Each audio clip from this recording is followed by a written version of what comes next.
here, but I've heard that this track is unbelievably fast.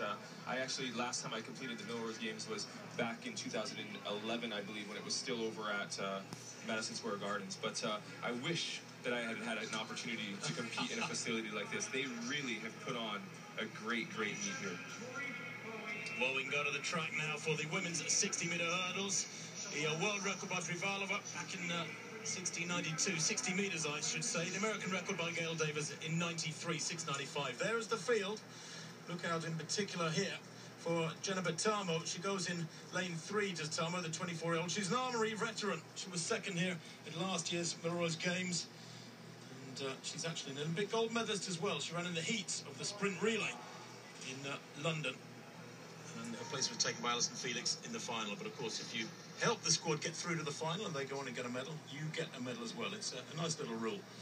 The line up from the top of the picture as we see Tamo there, just getting herself ready at the top in lane 8, because they're running from right to left. Chalonda Solomon, only 7th last week in Boston. Tori Bowie, better known as a long jumper. She won in Boston. She's in 7.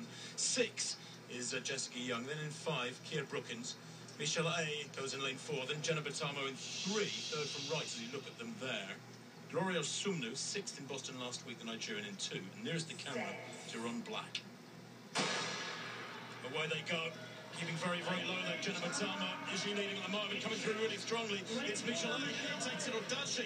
Maybe it was Young there at the top, or was it Tori Bowie, in fact, I think, who came through really well. Yeah, it might have been Tori Bowie. Michelle A just been given it by 1/100th of a second. Really tough to call with that camera angle, but A taking it with a 7.13 to Tori Bowie, who was a long jump specialist, Brian. 7.14 in second. And she said to me last week her legs felt pretty beat up after jumping at Boston, and she would not do that today and do the sprint, and it was a good decision.